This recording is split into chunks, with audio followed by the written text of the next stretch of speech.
What is up, guys? Flashfire here, and today I am bringing you another team building video. This is going to be based around Choice Scarf Victini, as you can see right here. Now, before we get started, if you can, drop a like right down below this video. If you can get this to 70 likes, I'll put a placement file of this team down in the description of the video. And that would be very, very awesome of you guys. So this is a pretty fun team. It's been doing quite well on the ladder. This is a team that I built on stream with you guys. If you want to go and follow me on Twitch, link down in the description as well, you will get an opportunity to come and help out with building these teams live, which is pretty fun. So I asked for you guys to suggest sets and Pokemon for me to use. You guys suggested Choice Scarf Victini, which is super fun. So I thought we would use it in OU. It's a really powerful mon. Obviously, V-Create, I think it is the most powerful move in the game. 180 base power is ridiculous. Plus, with Victory Star, it means that it has like 99% accuracy or something. Something dumb like that, I don't know. Yeah. It has like, there's like a tiny chance to miss it, which is awesome. So basically the plan is click V-Create as much as possible and kill stuff. U-Turn is obviously also there for a bit of switch initiative and all that kind of good stuff, which is a lot of fun. And then just general coverage with then Headbutt and Bolt Strike. There is definite merit to going for like a mixed set with Glaciate to hit your 4 times effective stuff, but I felt like that was kind of messing around too much. Bolt Strike gives us a nice check stop to Azu, and Zen Headbutt gives us a nice stop to Mega Venu and all that kind of stuff. So that's pretty nice to have. Now, something that you guys wanted to see as well was Mega Scizor. So I decided that Scizor pairs pretty well with Victini. Obviously, Scizor's only weakness is fire. Victini is fire type, but it just takes those hits all day long. So this is a pretty good like pairing, just generally. Like fire and steel is not bad at all. So this is gonna have Scizor, right? And we decided to go for a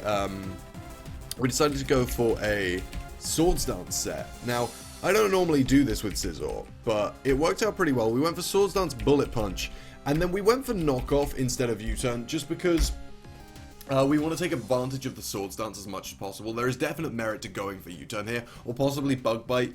I'm considering whether or not to swap those two around, but for now we're just going to go with Knockoff and kind of roll with it and hope it works out.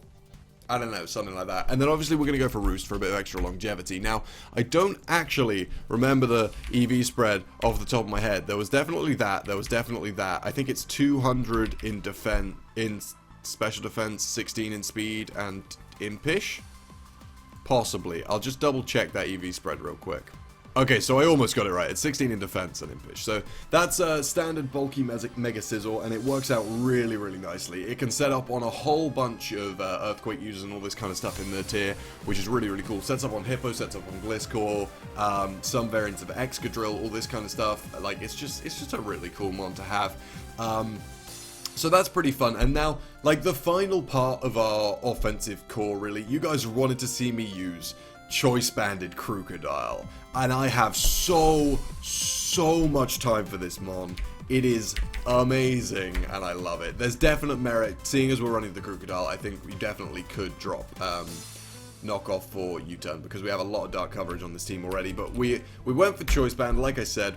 Choice Band with Intimidate, because Intimidate obviously is there to force switches, and it's generally a pretty good move to have. I certainly enjoy it. I mean, ability, sorry. I think, especially as we're running Band over Scarf, I feel like Intimidate is a better ability to have than Moxie, because we're not going to be fast enough to take advantage of the Moxie boosts. The idea is just to hit stuff real hard and hope they don't get up again. So we're going to be running Earthquake, Knockoff, Pursuit, and Stone Edge here.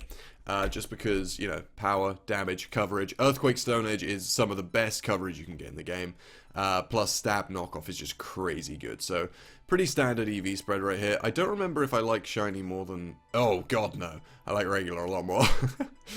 So, yeah. These are our 3 kind of offensive mons. They put in a lot of work, put a lot of pressure on your opponent, all this kind of thing. Now, the next mon I want to go over... obviously we're missing hazard removal at the moment, and hazard removal is something that is very, very important, especially as we have the Victini. So we decided to go for Latias here. This also gives us a nice check to Keldeo, which is great. We're kind of missing it at the moment. As you can see, it kind of runs through the team at this point. So we decided to go for Draco, Psyshock, Roost, and Defog, just because we want this guy to have as much longevity as possible, especially as it's like our only Keldeo check, and it's a good check to a lot of kind of weakish special attackers, electric types and stuff. So it's a pretty good mon to have around. I think we went for the standard bulky spread, which I believe is this. Yep. And then a timid nature. Because, yeah, I can spell. Yeah, this is just a general, like, check to fast electric types and all that kind of stuff, and Keldeo, and just the things that we don't really like. It does pretty well, so that's fun. And then the next one we're going to go for, obviously we're missing hazards at the moment, and this next mon is great, because not only does it give us access to hazards, but it means that we can complete our Dragon Steel Fairy Core with Scizor, Latias, and Clefable. So we're going to go for leftovers right here. I have become such a big fan of the Magic Guard Stealth Rock set. Like, I absolutely love this set. So we're going to be using this. I believe that's the spread with a Calm Nature. I absolutely adore this Clefable. So we're going to be going for Moonblast, Soft Boiled, and then Thunder Wave, and as I said, Stealth Rock. This guy is so good at the moment. Like, honestly, this is one of my favorite mons in OU at the moment, just because of how, like, it's so bulky. It hits relatively hard. It 1v1s the Latis, which are the most common form of hazard removal at the moment. Thunder Wave is great for speed control. It's just so good, especially as this team is a little bit slower. Like, if you can Thunder Wave some stuff and then wreck them with Crocodile, that's always awesome. So yeah, that's our offensive core, that's our defensive core, and then I figured we kind of want a fast electric type. We kind of want some, we want some, like, I was originally thinking we were going to go for some, like, Volt Turn synergy and all that kind of stuff, but we ended up going for Calm Mind Raikou instead of the Assault Vest that I think I wanted to use, just because the chat wanted it more, and it worked out pretty well some of the time, actually. So we ended up going for Sub Thunderbolt, Hidden Power Ice, and then Calm Mind. This guy is actually pretty damn good at the moment. Now, there's definite merit to just running 3 attacks in Calm Mind with Volt Switch, for example, or Shadow Ball for extra coverage. But you definitely lose out on some longevity with that. There's a lot of Heat Round running around with Toxic at the moment, which is pretty gross. So in order to counter that, we've run Sub, and it's worked out pretty nicely for the most part. Because, you know, with Calm Minds and stuff, it's super bulky and awesome. So, yeah, this is the team, guys. If you like it, please remember to drop a like down below. As always, you guys can suggest changes and how you think I can improve this team down in the comments. And remember to suggest stuff you want to see me use in OU in the future. Like I said, you can go ahead and follow me on Twitch and Twitter so you're notified of when I'm streaming and all that kind of stuff. So you, too, can be part of these team building processes. But, yeah, so that's the team, guys. Remember to come back in a couple of days for the lives with it, and I will see you then.